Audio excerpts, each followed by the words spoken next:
grace.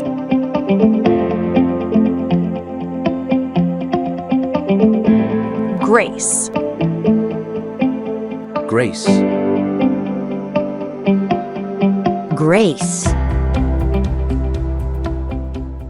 Didn't realize until we were singing it how accurate and how apropos the opening words to the second song that we sang is to the whole book of songs of Ecclesiastes. It says we only get so many times to ride around the sun and so many times to see a full moon shine, and when day is done, if anything's worth doing, then it's worth doing right. So I looked for wisdom on how to best live this life, which is what he's been talking about. And I found, blessed is he who fears the Lord. God, I love that. Who finds delight in his commands. And I guess that we all gamble on some truth to guide our days, and we trust that will bring joy and meaning along the way. That's literally what the entire book is about in capsuled form right there. I didn't even know that was going to be in the song. It didn't occur to me when I picked it. But man, they couldn't get a better synopsis of the purpose and the direction of the book of Ecclesiastes. So we're in chapter 11. I could have easily pressed through to chapter 12, but I think 12 is so incredibly important that I want to take time with it. It may take less time than I anticipate, but I don't want to rush it. So Ecclesiastes chapter 11 is what we're covering tonight. Now, this first verse in the New English translation is radically different than I have ever heard it. But it's also the first time it actually ever made any sense to me. Traditionally, most of the translations will say, cast your bread upon the water, and after many days it will return to you, which has always seemed like to be the most ludicrous statement I've ever read in my life. Like, who would cast your bread on the water expecting it back? And if you did, who would want it?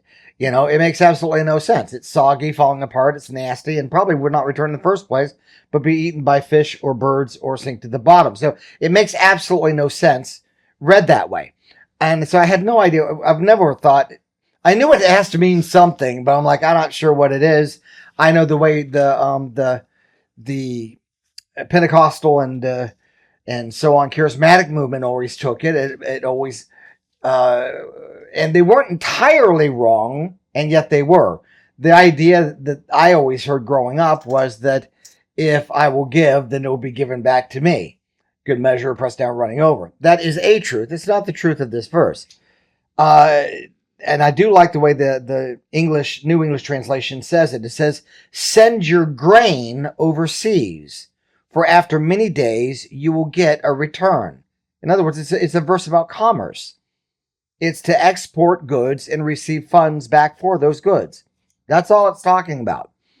And because the word cast is often used in many translations, but send is an equally accurate term. Bread is also often used in place of grain, but both translations of this word are well represented in Scripture. A lot of times this word that's often translated bread here is translated grain in a multitude of other scriptures, same word. And so in the end, I think common sense wins out. You know, if you cast your bread upon the water, it will not return to you after many days. It's just going to fall apart and get eaten by something else. It makes many times more sense to believe that it's talking about exporting grains for profit, and profit seems to be the theme of the first few verses as well, making the translation even more likely. Because you get to verse 2, it says, divide your merchandise. So we're talking about merchandise, right? Among 7 and even 8 investments, for you do not know what calamity may happen on the earth. Now, this is very much akin to mutual funds. I don't know how much you know about investments, but mutual funds will pool money from many investors to buy a wide diversities of stocks, bonds, and other securities. And this diversifies your financial portfolio, so thereby decreasing your overall risk from having all your eggs in one basket, so to speak, right? And that's really the advice here. That's what he's saying. He says, don't stick all your eggs in one basket, and diversify your assets, diversify your the things that you invest in, because if one goes belly up, you haven't lost everything, right? And in fact, if you're smart, like a lot of people who play the stock market and invest in bonds and other securities and so on, they know that typically speaking, if this commodity goes down, this one's going to go up. And so they diversify and they invest in both. So at one point or another, something's always going to be up while the other one's down. You're not losing anything. If at very worst, it's balancing out. Many times you may show it actually in a profit instead. So they're cautious, and that's really the advice he's giving, because he says you don't really know what's coming. And it's because, and that's a theme we've seen since the very beginning, while we're under the sun, we don't know what we're going to get. Borrowing from Forrest Gump's, it's life is a box of chocolates, and you never know what you're going to get until you bite into it. So that's literally the truth. And so that being the truth, you can approach life with more wisdom by doing certain things. And this is one of the things: by diversifying what you invest in, you wind up leveraging the possibility of loss. Now, verse 3, it says, if the clouds are full of rain, this is all building to one point. It says, if the clouds are full of rain, they will empty themselves on the earth. And whether a tree falls to the south or to the north, the tree will lie wherever it falls. Solomon is saying you can't control everything. Whatever happens, happens. It is what it is. Worrying or using the possibility of adversity to avoid taking action is not wise, which is what the next verse affirms. He who watches the wind won't sow, and he who observes the clouds will not reap. If you're always looking at external possibilities, this could cause this, therefore I won't even bother, well, then you're not going to get anything anyway, right? It's not really what he's saying, but it's not too much different than aim for the moon, and that way, even if you miss, you still are higher off than you were when you started, right? So I think that's the overall idea here. Now, Solomon encourages us not to allow ignorance to lead to unchaste thoughts or despairs and woe. It is true, you do not know what tomorrow's going to bring, but if you do nothing, then your cowardice and overcaution will certainly generate a scenario very similar to the one you were trying to avoid in the first place. So if you do something, you're going to very likely get something good out of it, even if it's a very, very tiny amount. If you do nothing, you're guaranteed to get the very thing you're afraid was going to happen if you did something. So, it only makes sense. Just go ahead and roll the dice. So the worst thing that can happen is get the same thing you would have gotten if you did nothing, which is nothing. You haven't lost anything, right? Just take a step, right? So he encourages us to go ahead and commit to something. Do whatever you do with all of your might. If you plant seed, then plant several varieties, because you don't know what will prosper and what will not. But not planting anything will certainly end in poverty and hunger. So that's the overall scope of what he's trying to say there.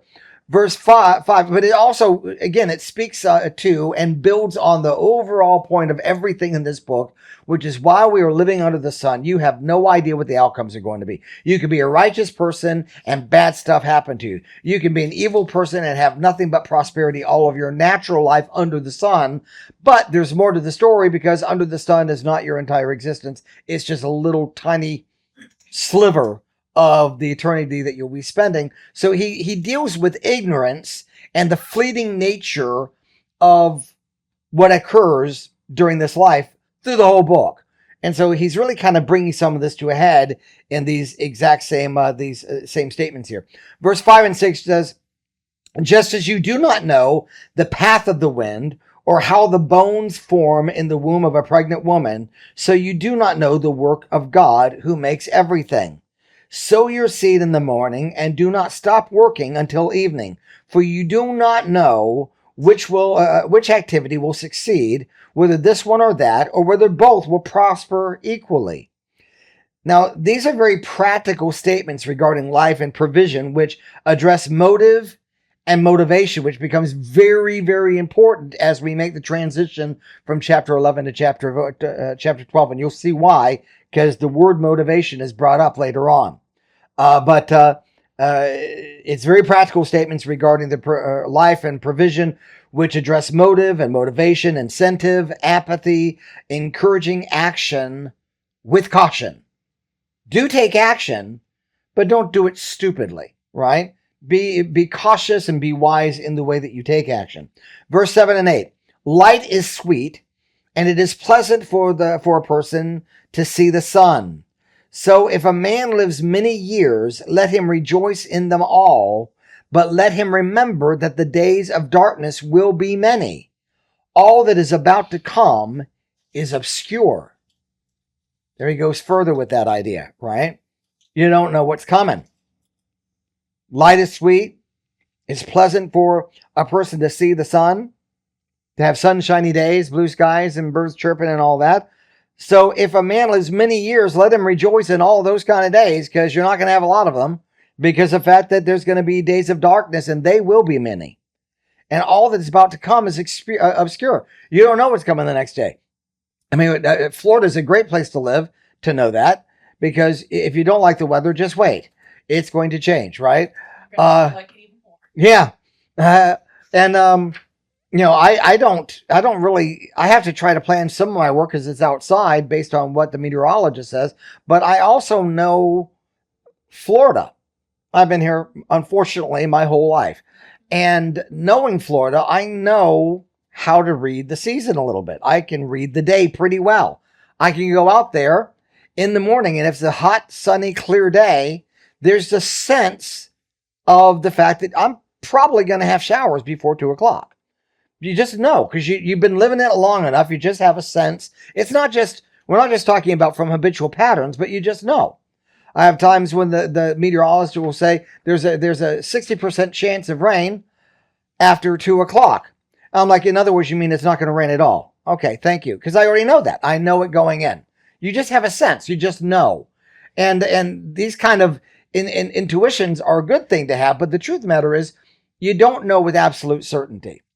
Both I and the meteorologist could be dead wrong, and it could snow. You just don't know what's going to happen. So just buckle yourself in, plan as best you can. I remember, when I first got married, it was a bit of an epiphany to me to realize that women dress in layers, because I don't. To me, it's always hot. So dressing without any more extra clothing than necessary is always appropriate. But Terry, she would wear this, and she'd bring this and this. So as an onion, she could layer herself or unlayer herself accordingly. Because I'm like, we're about to go, say, to the outlet mall. It's Florida. You don't need a jacket.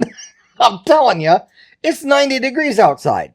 But when she walks through the store, the door of the store, within 2 or 3 minutes, she's cold. Within 2 or 3 minutes, I'm still got steam rising off my body. I will never get cold in that store. So it doesn't occur to me, layers. Are you getting what I'm saying? But she plans. And that's kind of the one things that Solomon is getting at, that you don't know what's going to happen. And so just plan. Bring the rain jacket anyway, right? And that way, worst case scenario, you got a little bit extra money, muscle, because you carried more than you had to bring, but you didn't get out there needing something you didn't bring, right? So, and that's kind of the idea of what he's getting at in a lot of this. Now Solomon begins to shift his tone and attention. Chapter 11, verse 9 is quite literally the pivot point of the entire book. Now you think of pivot points are usually in the dead center. Not so here. This is literally where the entire thing takes a paradigm shift. You could literally start chapter 12 right now. Okay? Because this is the pivot point of the entire book. Up until now, Solomon has presented us a book filled with subjective views of what benefits mankind and what doesn't. What externally seems fair while we live out our physical lives and what does not. What collectively is foolish, fleeting, and without value as compared with what possesses real and lasting value. What Solomon now encourages is a glance behind the curtain, if you will. A consideration of what is to come beyond what's under the sun. Where we will have to own in one final and eternal reality the consequences of the choices we make while we're under the sun. So he's been inviting us to expand the considerations, right? He started out at the beginning of the book saying that, you know what? I set my course to study and examine all that is worthwhile and what is vain and what is fleeting and temporal and what has lasting value under the sun, to show men what would be valuable for them to invest their time in.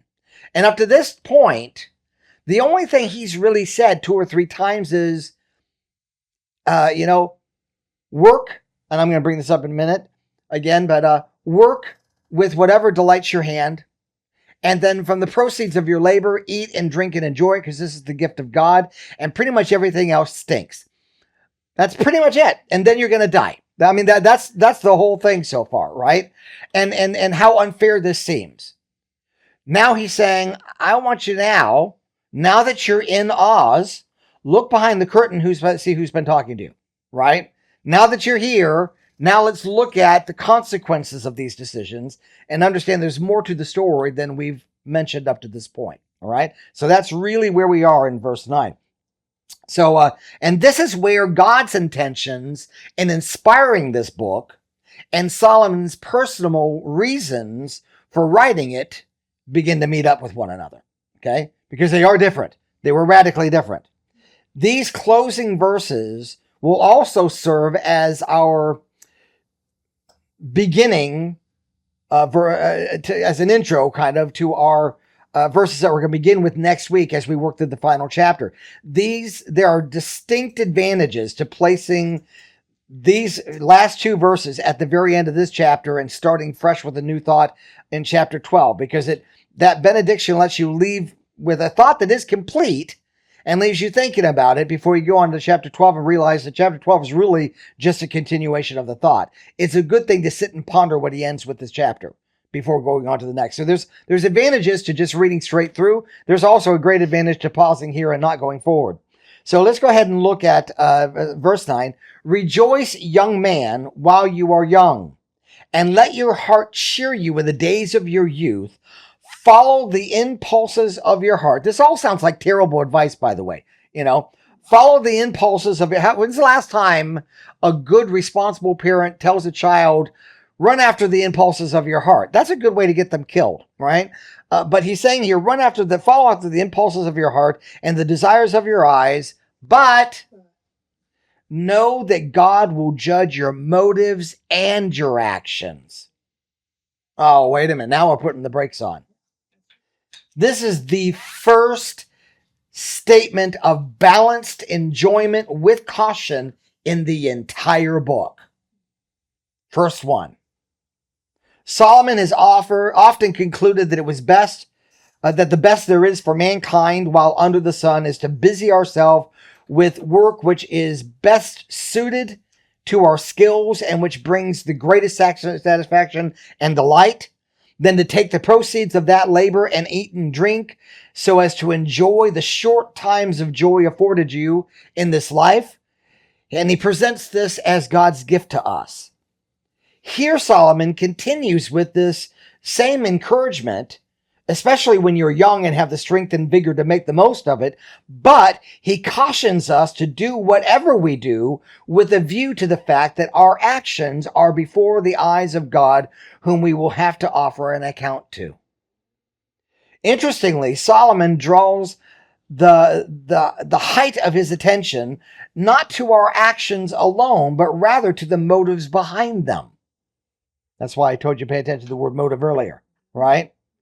God sees all and will try all.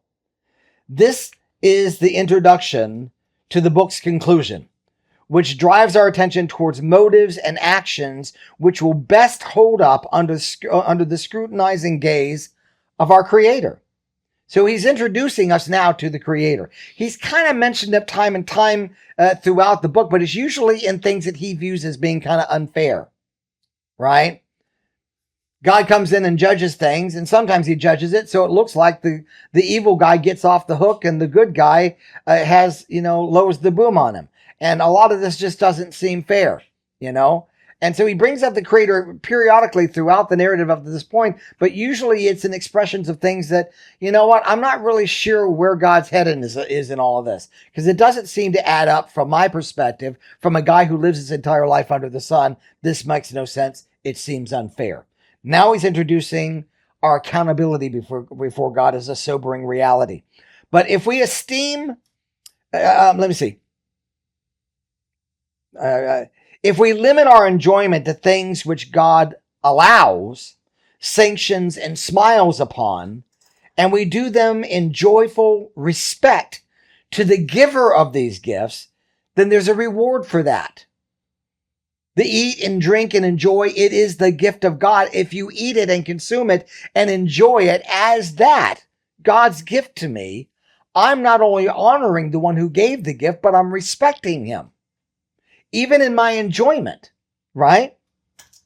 But if we esteem these gifts higher than the Creator, replace the giver with the gifts he gives, then we make ourselves idolaters, and the substitution is both serious and deadly. And the great majority of this planet lives in that condition, including maybe even especially those who live in the four walls of the church. Now, if you'll permit me, I'm going to quote one of my favorite books, The Pursuit of God by A.W. Tozer. It's from the beginning of the second chapter, which is entitled The Blessedness of Possessing Nothing. It says, before the Lord God made man upon the earth, he first prepared for him a world of useful and pleasant things for his sustenance and delight. In the Genesis account of the creation, these are simply called things. They were made for man's use, but they were meant always to be external to the man and subservient to him. In the deep heart of the man was a shrine where none but God was worthy to come. Within him was God, without 1,000 gifts which God has showered upon him. But sin has introduced complications and has made those very gifts of God a potential source of ruin for the soul. Our woes began when God was forced out of his central shrine and things were allowed to enter. Within the human heart, things have taken over. Men have now by nature no peace within their hearts, for God is crowned there no longer. But there in the moral dusk, stubborn and aggressive usurpers fight among themselves for first place on that throne. This is not a mere metaphor, but an accurate analysis of our real spiritual trouble, the tyranny of things. Our Lord referred to this tyranny of things when he said to his disciples, if any man will come after me, let him deny himself and take up his cross and follow me. For whoever will save his life will lose it, but whoever shall lose his life for my sake shall find it. Breaking this truth into fragments for our better understanding, it would seem that there is within each of us an enemy which we tolerate at our own peril. Jesus called it life and self, or as we would say, the self-life.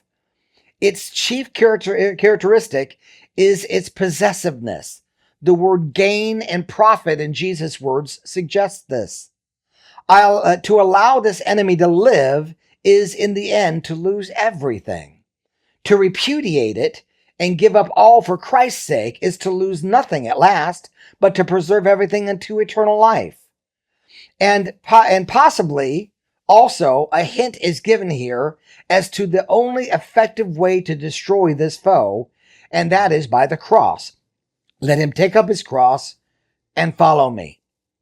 So that's the quote, and I could think of no better quote to fit what we just read. So Solomon called upon us to banish all but God from that inner shrine in our hearts. So move on now to verse 10. Banish emotional stress from your mind and put away pain from your body, for youth and the prime of life are fleeting. Now on the surface, this reading is a little troublesome, because what young person would deliberately inflict pain upon their body? Because he says, banish emotional stress from your mind and put away pain from your body. Why would you have to tell someone to do that? Most people are not running towards pain, they're running away from it, right? So it seems like a little bit of a troublesome thing to say. Why would he say that? The words translated as pain here almost certainly does not mean don't harm your body in a literal self-injurious sense. The opening of the verse helps to provide the context for understanding the entire verse, and it encourages young people to remove emotions which tend towards stress. So that's what he starts off with. So that being the thing he begins with, we need to view our understanding of pain in the flesh through the lens of stress in the emotions, okay? Because that's what he starts with. Now, what kind of stress is he referring to? Well, these include, but are not limited to, things such as anger, jealousy, bitterness, anxiety, despair, loneliness, self-consciousness, and shame, just simply to name a few. And these emotional extremes are pervasive in teens and young adults, since their entire world is in flux at such an age, which you notice that's who he's talking to. Youth, right? Their bodies are continually in change. Their hormones fluctuate widely. Life has not yet taken a long-term final shape. So everything, all the balls are still in the air, nothing's settled. They're often stressed between knowing what they want to pursue in life against what they feel like they're good enough to pursue. And added to this is the pressing concern of failure and what they believe other people think about them. It is all in all a very, very stressful time of life, which is great advice. Banish stress from your heart, right? Because youth is fleeting. Part of the things he's implying there is a lot of the stuff that's really troubling you in your youth, 20 years from now, you really won't give much thought to. You're giving way too much priority to things of fleeting value. Remove stress. It's not worth it, right? So Solomon encourages them not to indulge in these emotions and thought patterns through engaging with them. I mean, they're going to present themselves, but then you just walk right by them. Don't engage with them, right? You see what I'm saying? There's an opportunity to worry here and wonder and concern myself with, what do my friends think? What does my parents think? What does my professor think? What does my employer think? Or you could say, you know what? Who cares? I need to do the best I can do at what I believe is right, and then let the cards fall where they may. They're not my final judge, right? Don't stress. So Solomon encourages us not to indulge in these emotions through patterns, thought patterns, through engaging with them. So the context is one which regards, I should say, the destructive effects of one's hearts from overthinking and over-evaluating everything. Stop that. Just stop it.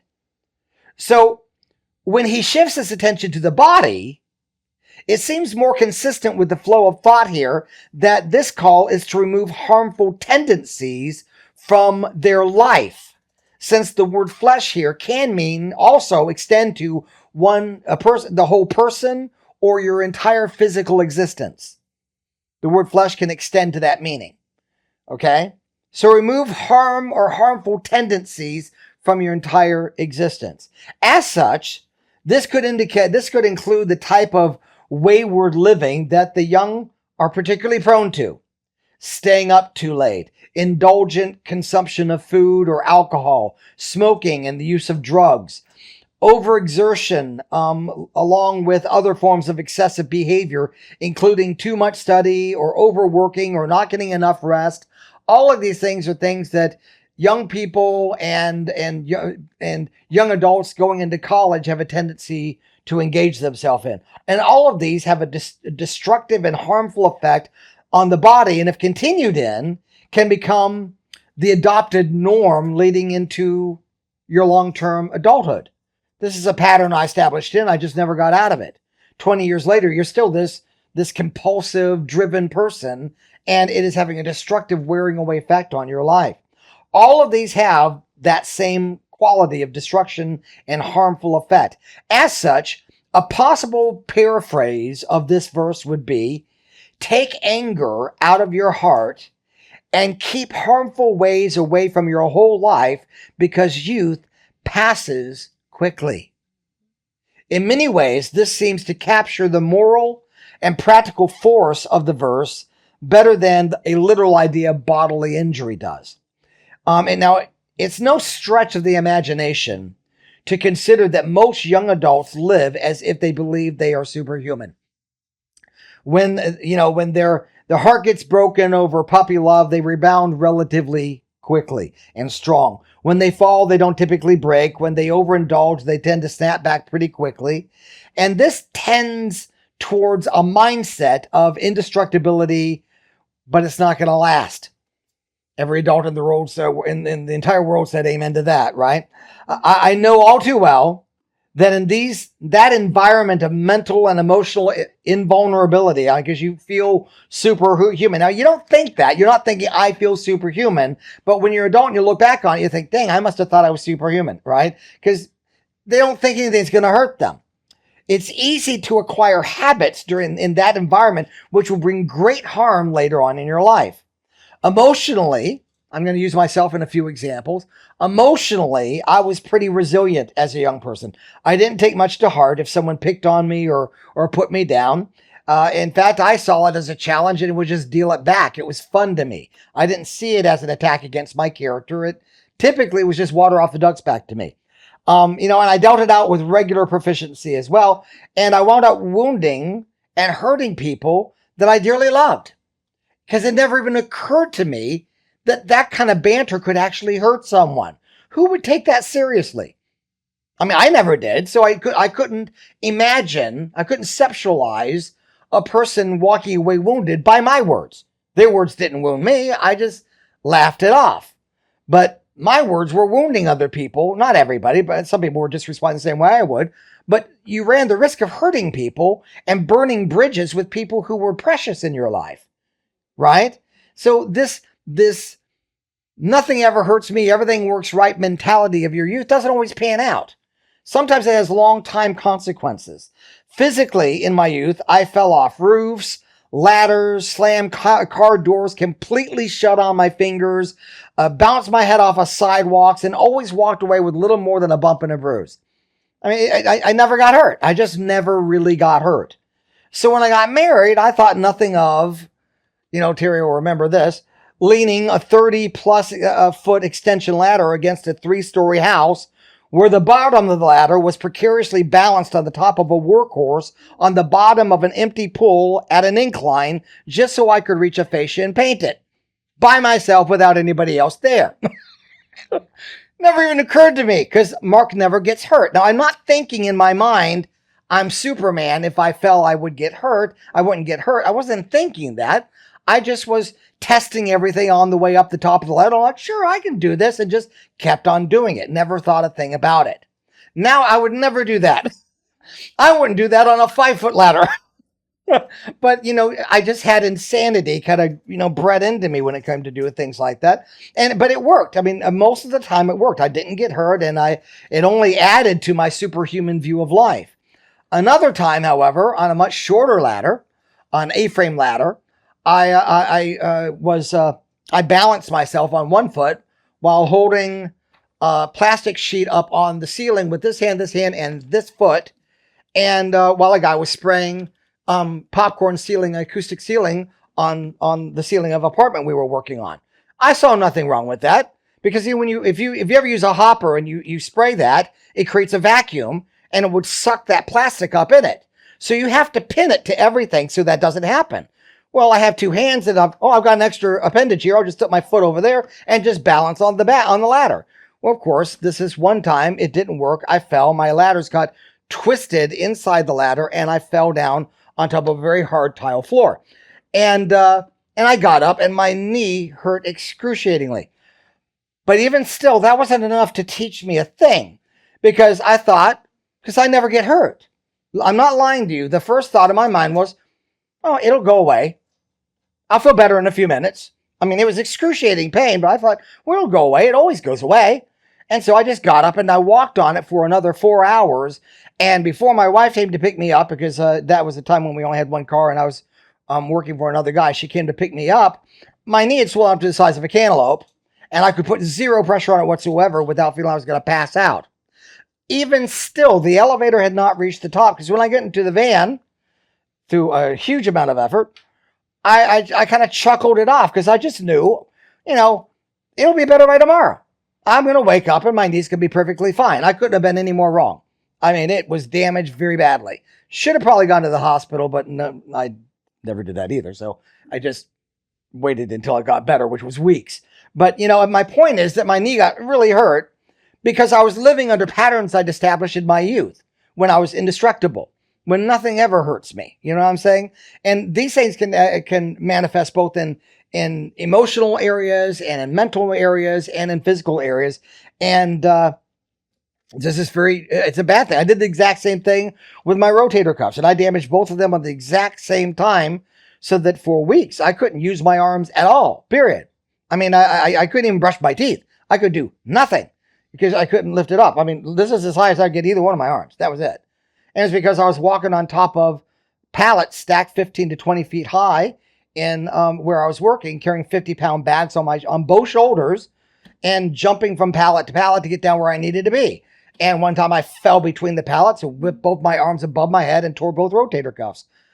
And even then I thought, oh, it'll be fine. Because it had always been fine.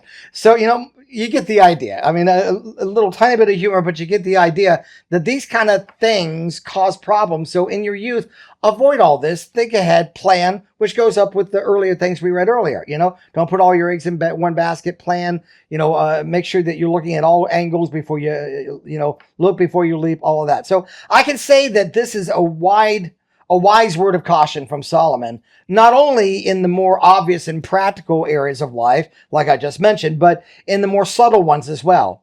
He rightly observes that youth is fleeting. It doesn't last. No one tells you when you're going to turn that magical corner. It's like flicking a switch, and you can go from being made of indestructible rubber to being made of porcelain overnight.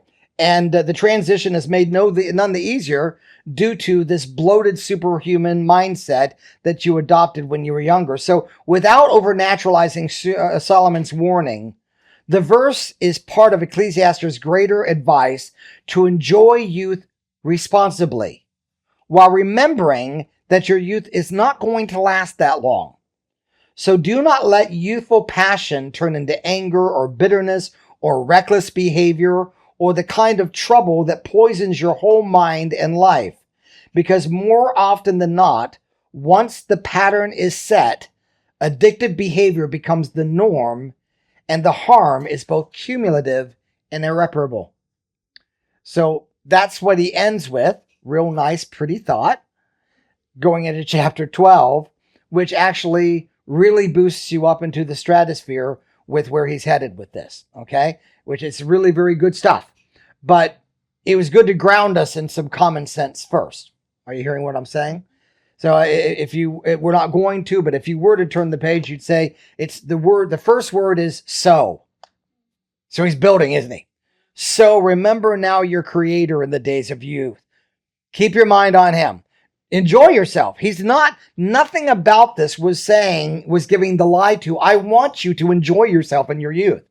I want you to run after the delight of your heart, but make sure it's tempered with wisdom, and don't do things that would be an offense to your Creator, and do those things as an enjoyment of a gift from him rather than a replacement for him. Right? Remember your Creator in the days of your youth. So we got a really, really good lesson coming next week. That is a conclusion of, as even Solomon himself says, it's the conclusion of the whole matter. And it's a good one. So, and it keeps you in good stead. It very much agrees, I believe, with the statement that is made in Micah, and I'll probably quote that next week as well. So, does anybody have any questions or thoughts about chapter 11, or how it's kind of bringing to a head everything we've read in the book so far?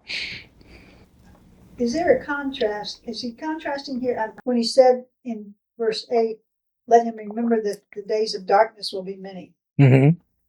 And that could be like when you're getting older, and then he's comparing it to the youthfulness. There is a connection there. The one is verse 8 is still talking to the general populace, right, which includes both young people and middle-aged and the elderly. And he's saying, I want you to enjoy these things as best you can while the good days are there, because I'm telling you, the bad days are going to outnumber them. Okay? So Don't, part of the advice is don't let the bad days overshadow the good days so you don't enjoy them when they're there, right? Because, that's a tendency of negative people, is because yesterday was bad, even though today is all coming up roses, I won't allow myself to enjoy it because I know a bad day is probably coming the next day, and I'd rather not build up my hope just to have it dashed to the stones. So I'll just stay right here emotionally. And Solomon's saying that's just stupid. You're protecting your heart. Don't protect your heart. Enjoy the day while it's there. Are you hearing? Don't cast it aside. Don't approach life with caution. I mean, approach life with caution as far as, don't do stupid things. But when joy is there, get the most out of it. Amen? Because you're not going to have a lot of those days. Get as much as you can. Suck as much life out of that bad boy as you can. Right? Because, tomorrow might be bad, which is not an excuse to temper today and not enjoy it. It's a reason to enjoy it all the more, right? And then right after that, you're right, in many respects, he pits that against or graduates it into, let me focus in on you young people, because most of us adults got this really bad pattern when we were your age and we carried it on to adulthood. Let me give you some advice that will put you in good stead. And so he kind of goes into verse 9 and 10 from that perspective. So I think that they are pitted against one another in a way, but really more of this is the way life is for everybody. But you young people have experienced so little about life, and so much of it for many young people is filled with more fun than not. Just know, enjoy yourself. I want you to enjoy yourself. It's a gift God gives you. But bad days are coming. And youth isn't going to last forever. So make sure what you enjoy yourself doing is stuff that's building towards not a stable economic future, though that's not bad advice, but on a stable footing with your Creator. Make sure the things that you're enjoying now are not setting destructive, harmful behaviors in your life that are going to come back and tell on you. Because right now you're not paying. It seems like your life is toll free, but I'm telling you, it's building up and it's not going to stay toll free for long. So make wise decisions, right? So does that answer your question? You look like you had a follow-up thought. That's fine if you do. Different tangent. That's fine. But, these scenarios that we see now with these young people, I guess, communicating by whatever means, and they get together, and next thing you know, they're trying to take over whatever that area happens to be. Mm-hmm. Whether it's the streets or the stores or whatever, Mm-hmm. and they find quote unquote pleasure in that. Oh yeah.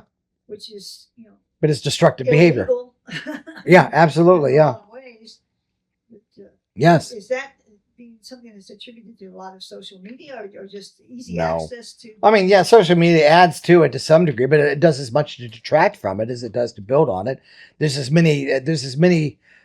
much social media out there showing the negative consequences of that kind of behavior as there is encouragement to do it. So it really depends on what they're going to pay attention to. You see both on social media all the time.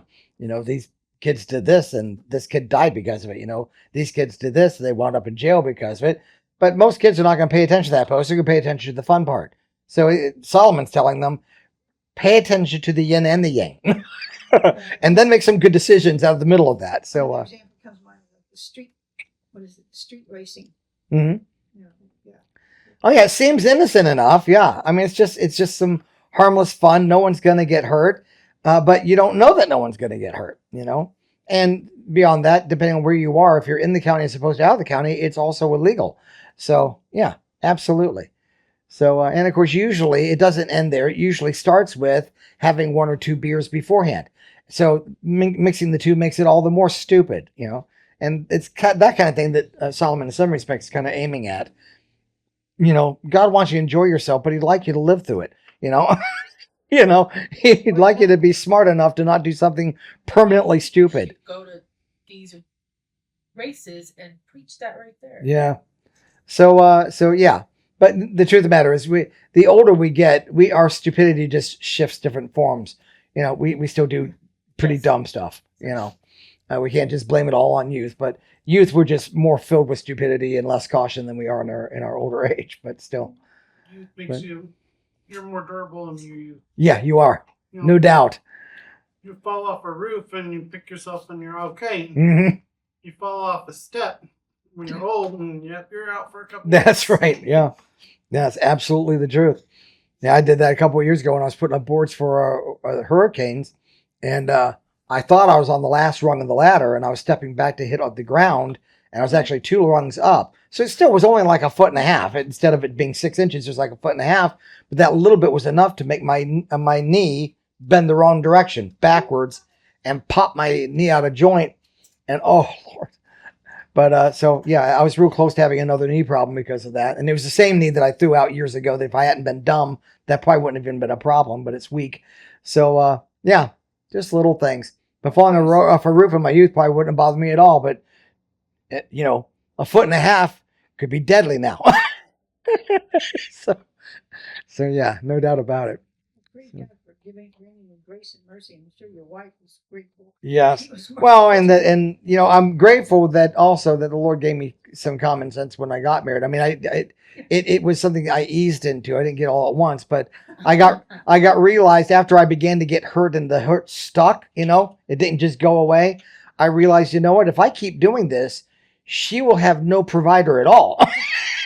Because I'll be bedridden. She'll be taking care of me for the rest of my life. So I really began to take my work very seriously and was just overly cautious because I don't want to do something stupid and her pay for the price of it for the rest of her life. So I began to become very, very, very careful. But before, I wasn't trying to be, you know, that way. I had never really been hurt. So, I mean, that lasted. So I didn't think anything of it. I wasn't trying to be prideful. I was just dumb, you know. So, but not, thank God, not permanently dumb. I was able to learn something and not stay that way. So, all right. Well, let's go ahead and close in prayer. Grace.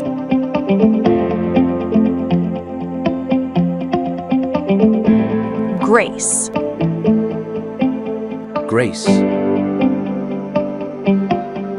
Grace.